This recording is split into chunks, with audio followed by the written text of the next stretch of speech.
It takes more than just an apple a day to keep the doctor away. Shape up with Body and Soul. 938 Live. Welcome into Body and Soul on 938 Live. Thanks for joining us every Monday as we continue our health series on the issue of chlorella. That's right. Thanks for joining me, Daniel Martin. What is chlorella? We know in the past that it's a superfood and it's one of nature's powerhouses, very well regarded for so many of its benefits. Joining us on this series is Associate Professor Dr Haresh Kumar, who has in the past few weeks talked to us about the role that it can play for detoxification, how it actually works, how it's different from other nutritional supplements because it is a naturally whole occurring food. Well, let's find out more on today's edition as we discuss chlorella and what possible impact it could have in the management of hypertension. Dr. Kumar, welcome back to the program. Talk to us about hypertension. We do know that so many people suffer from these kinds of issues associated with heart and diet, and hypertension is often something that people sometimes get diagnosed with at a very young age as well. What exactly is hypertension, Dr. Haresh?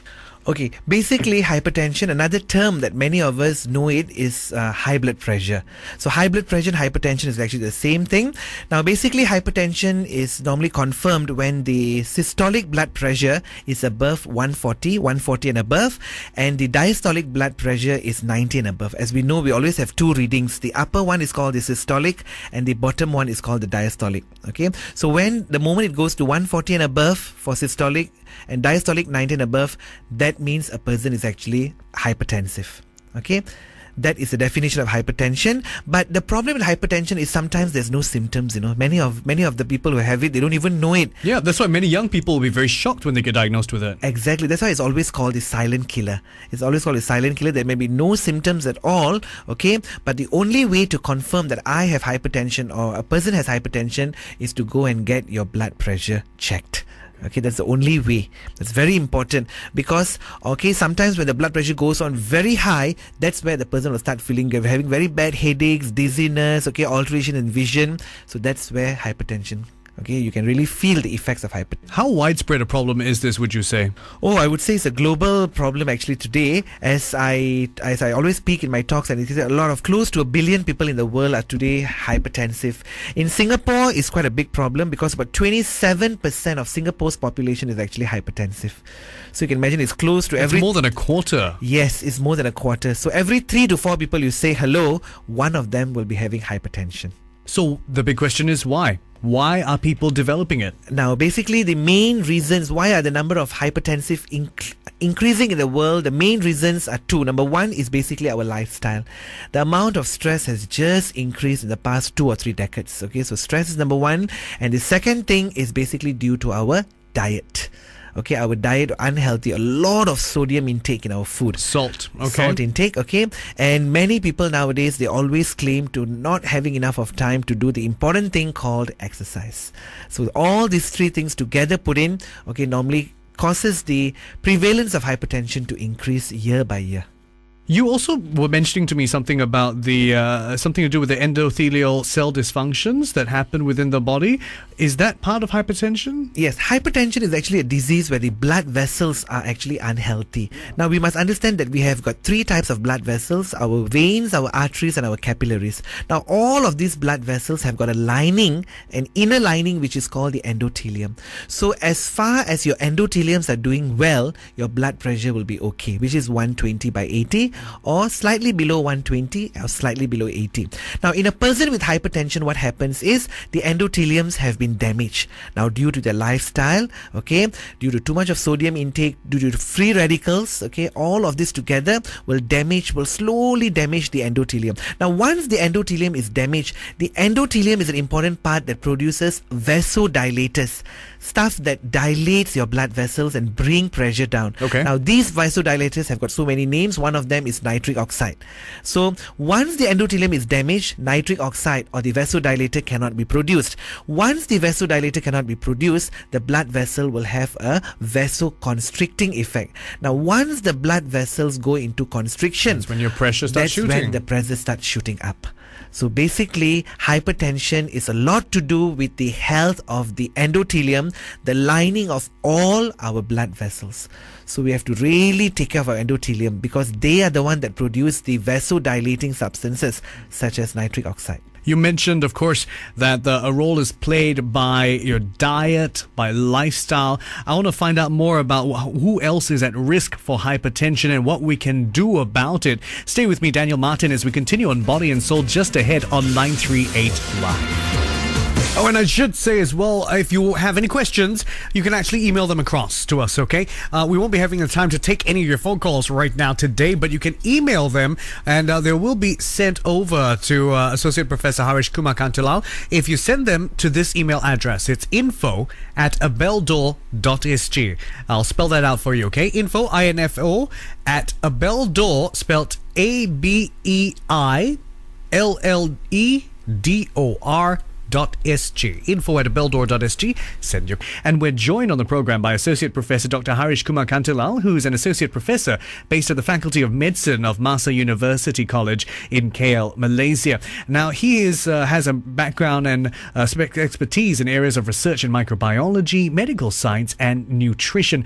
Now, Dr Haresh, you were talking to us about, the various reasons behind hypertension, but many people also fall into what's called risk categories and risk factors. What are these chief risk factors that we know about? Now, there are so many risk factors, okay, which are actually associated with hypertension. The first one is age. As one grows older, okay, the blood pressure will tend to rise because hypertension is seen more in older individuals than younger individuals. So it's associated with age. Gender, it affects more males than females, okay. Obesity, very important. Now, people who are overweight, okay, they have got a higher tendency to develop hypertension compared to people who come under their normal BMI and ideal weight. Now, family history, of course, okay, besides inheriting other stuff from your parents, okay, such as all your properties and everything, you also inherit all their diseases, okay, and one that comes in the list is also hypertension, besides diabetes and heart diseases. Alcohol intake has been also implicated in hypertension because when a person consumes too much of alcohol, that's also a risk factor for hypertension. Of course, smoking, stress, diabetes, and high cholesterol levels. Now, basically, these are the main, what we call risk factors of hypertension. And people who consume a lot of sodium, those who love eating processed food, those who love having the dash of salt on their fruits, on their vegetables, on their curries and everything, now they have got higher risk of developing hypertension. Okay, unfortunately, so many of us, I think, would fall into that category because salt and sodium is everywhere in our diet. I was told somewhere that the basic requirement that we need is nothing more than a teaspoon of salt per day. Exactly, that's the basic requirement. It's not more than that, actually. If you think about it, some of the food we're eating probably has a teaspoon of salt in it in one small serving already. Exactly. According to medical nutritionists, they always tell that try to have more potassium in your diet and less salt. But the human race at the moment, the 21st century human race, have gone to the opposite, where they're having more sodium and less potassium, and this really creating a havoc to their blood pressures. Okay, let's talk about screening and finding out if you do have hypertension.